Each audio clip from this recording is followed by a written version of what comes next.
करवा चौथ। आइए आज हम जानते हैं हिंदुओं के प्रमुख त्योहार करवा चौथ के बारे में। यह भारत के जम्मू, हिमाचल प्रदेश, पंजाब, उत्तर प्रदेश, हरियाणा, मध्य प्रदेश और राजस्थान में मनाया जाने वाला पर्व है। यह कार्तिक मास की कृष्ण पक्ष की चतुर्थी को मनाया जाता है। यह पर्व सौभाग्यवती सुहागिन स्त्रियां मनाती हैं। यह व्रत सवेरे सूर्योदय से पहले लगभग 4 बजे से आरंभ होकर रात में चंद्रमा दर्शन के उपरांत संपूर्ण होता है।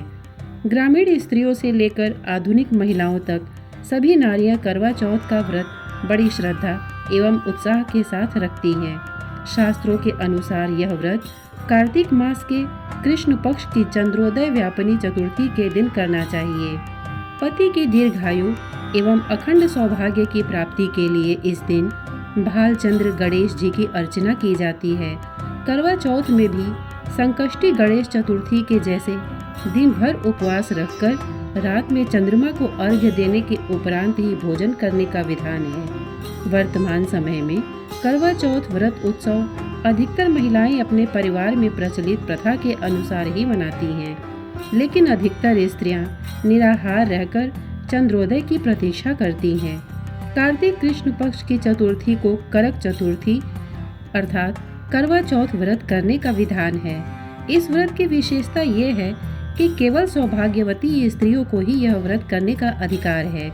स्त्री किसी भी आयु, जाति, वर्ण, संप्रदाय की हो, सबको इस व्रत को करने का अधिकार है।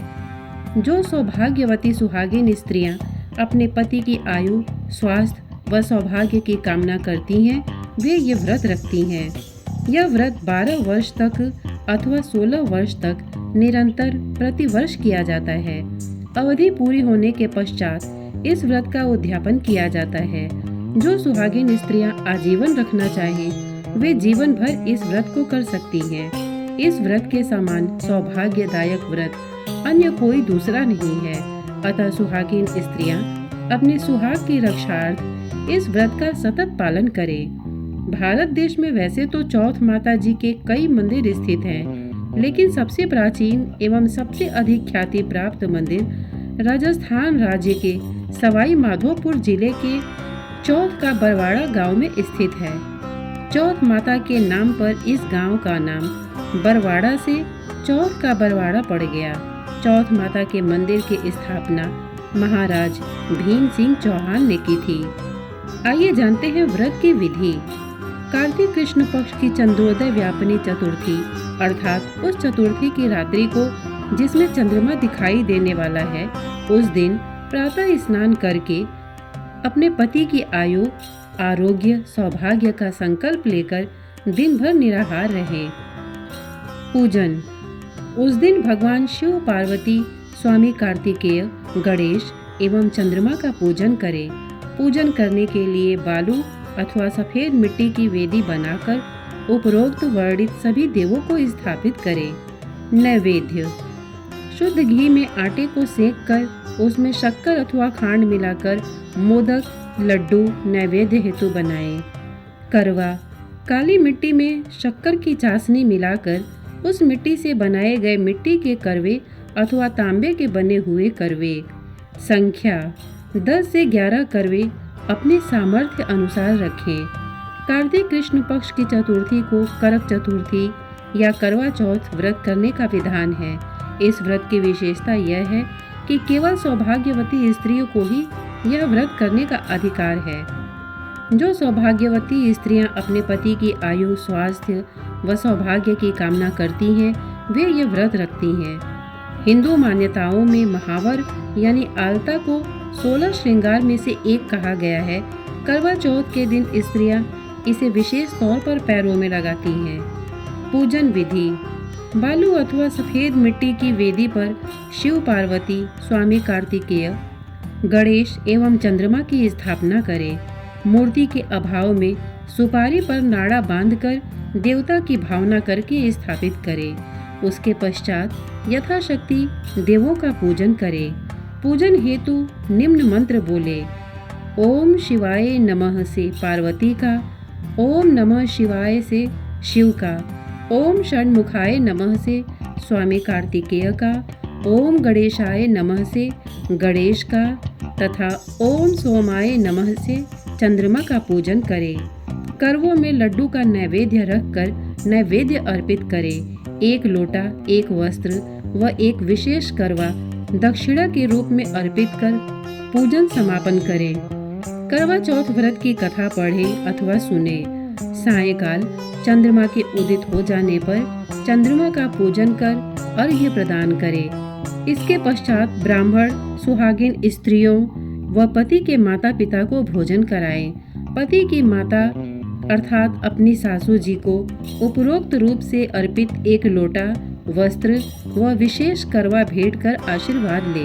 यदि वे जीवित न हो तो उनके तुल्य किसी अन्य स्त्री को भेंट करें। इसके पश्चात स्वयं व परिवार के अन्य सदस्य भोजन करें। और आइए अब सुनते हैं करवा चौथ की प्रचलित कथाएं।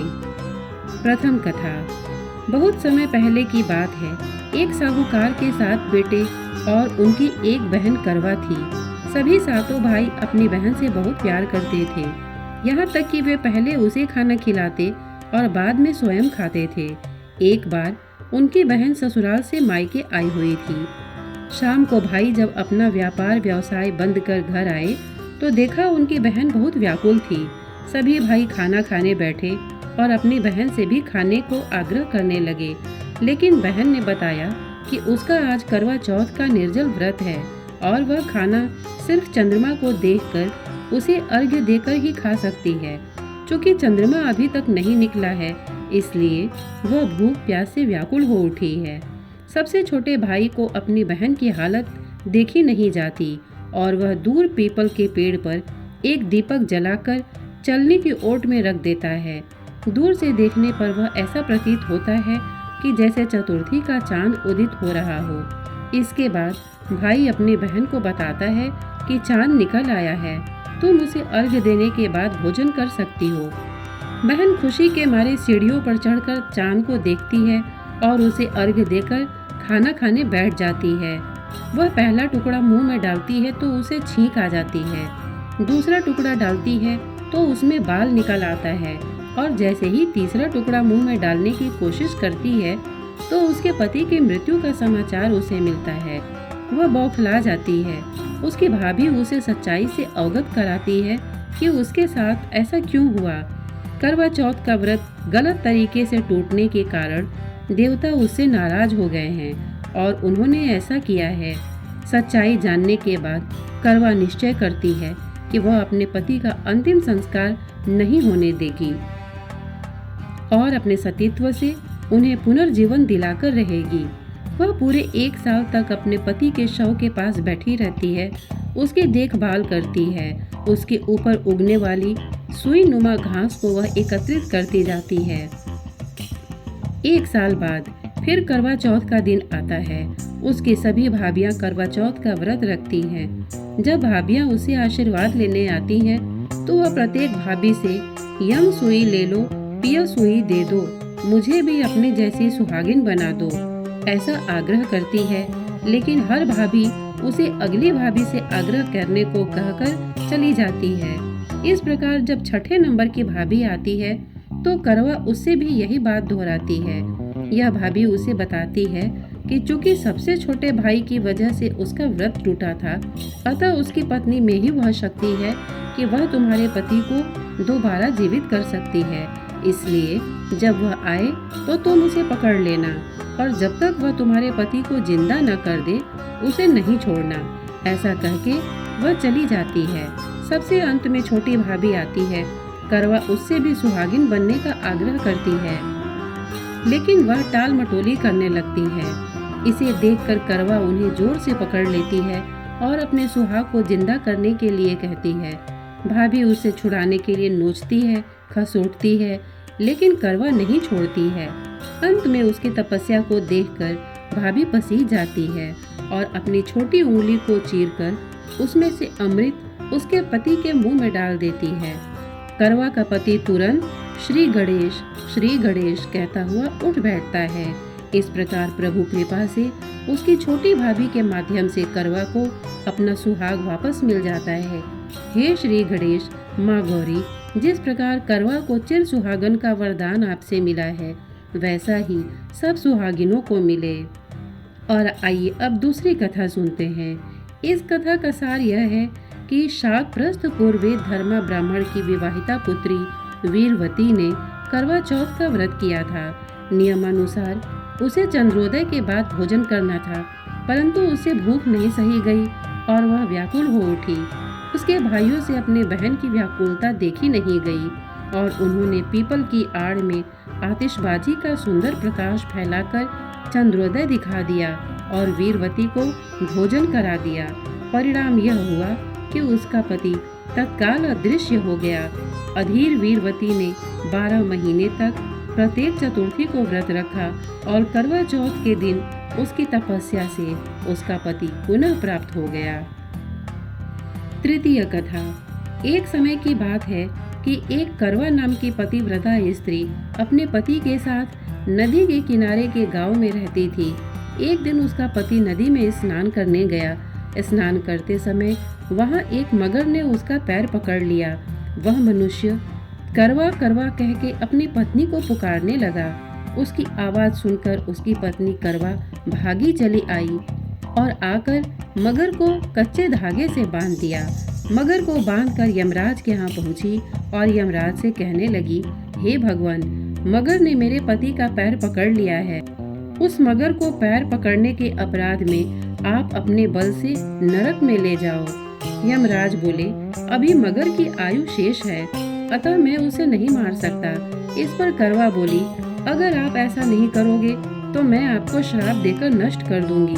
सुनकर यमराज डर गए और उस पतिव्रता करवा के साथ आकर मगर को यमपुरी भेज दिया और करवा के पति को दीर्घायु दी।